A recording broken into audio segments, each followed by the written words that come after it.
Engineering admission টেস্টে মাঝে মাঝে প্রশ্ন একটু ঘুরায় পেঁচাই করে। দেখো, একটা ভুল ধারণা আছে, একটা মিথ আছে, এই মিথটা আমি তোমাদের আজকে ক্লিয়ার করে দিই। ইঞ্জিনিয়ারিং অ্যাডমিশন বলো, ইউনিভার্সিটি অ্যাডমিশন বলো, মোট কথা ম্যাথ রিলেটেড যে অ্যাডমিশন টেস্টগুলো, কোয়েশ্চেন নিশ্চয়ই বইয়ের বাহিরের থেকে করে না? করে কি?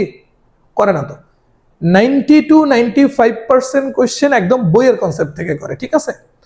আর একটা দুইটা প্রবলেম এটা করে কি, একটু কনসেপ্টের বাহিরে চলে যায়, ঠিক আছে? একটু তোমার অ্যাডভান্স লেভেলের প্রবলেম দিয়ে থাকে। এখন আমরা মোস্ট অফ দ্য স্টুডেন্টরা যেটা করি, মানে আমাদের মোস্ট অফ দ্য স্টুডেন্টরা যেটা করে সেটা হলো ওই একটা অ্যাডভান্স প্রবলেম সলভ করার জন্য সে এত বেশি সময় দেয়, বইয়ের প্রবলেমগুলো সলভ করার কথা সে ভুলেই যায়। So ultimately moral of the story কি? সে ওই একটা অ্যাডভান্স প্রবলেম হয়তো পরীক্ষায় গিয়ে সলভ করতে পারতেছে, কিন্তু বইয়ের যে স্ট্যান্ডার্ড প্রবলেমগুলো এগুলো কিন্তু সে আর পারে না, ঠিক আছে? তো আমাদের বেসিক টার্গেট থাকবে বইয়ের প্রবলেম আগে তুমি সলভ করো, সব বইয়ের কনসেপ্ট সব ক্লিয়ার করো, তারপরে অ্যাডভান্স প্রবলেমে আমরা যাব।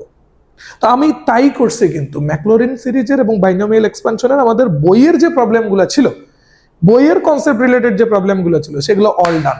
এখন তুমি কেতাবউদ্দিন স্যারের বই বা তুমি তোমার এসিও আহমেদ স্যারের বই, তুমি এখন যে বই সলভ করো না কেন, হোপফুলি তুমি ম্যাকলরিন সিরিজ অ্যান্ড বাইনোমিয়াল এক্সপানশনের প্রবলেমগুলো পাবা ইনশাল্লাহ।